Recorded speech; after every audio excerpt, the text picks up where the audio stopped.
Hello my friends, welcome to the Audio Knowledge channel. If you like the content you can subscribe and share. The Game of Nations, by Miles Copeland offers a behind-the-scenes look at international politics and espionage, particularly focusing on the Middle East during the Cold War era. Published in 1969, the book reflects Copeland's experience as a CIA operative, offering insights into the strategies and tactics used by nations, especially the United States, in manipulating political landscapes.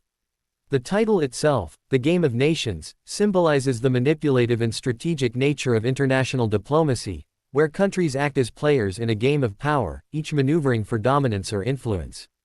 In the book, Copeland explores how intelligence agencies, diplomats, and political leaders engage in this game, often operating under a facade of diplomacy while utilizing covert operations, propaganda, and espionage to achieve their goals.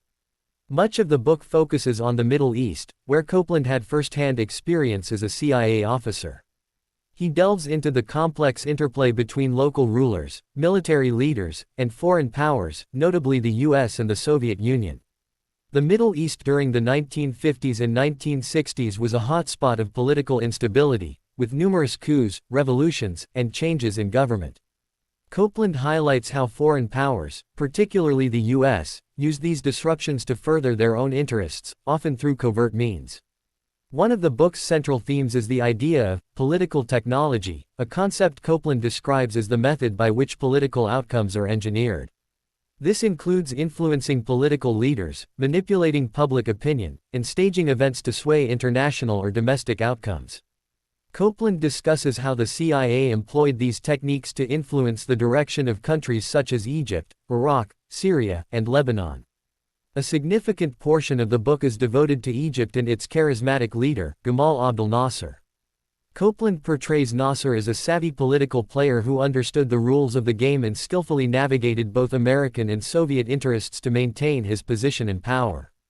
The CIA's relationship with Nasser is shown to be a complex one, where initial support eventually gave way to suspicion and tension as Nasser's nationalist ambitions conflicted with U.S. interests in the region. The book also provides a critical analysis of the Cold War dynamics between the U.S. and the Soviet Union. Copeland argues that the real game during the Cold War was not just a direct confrontation between the superpowers, but rather a competition for influence in the developing world. In this context, the Middle East served as a crucial battleground where both sides sought to gain allies and undermine each other's influence.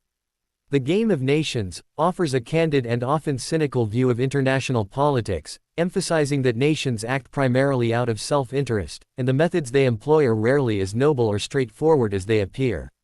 It provides a rare insider perspective on the mechanics of covert operations and international diplomacy, making it a valuable read for those interested in understanding the hidden forces that shape global politics.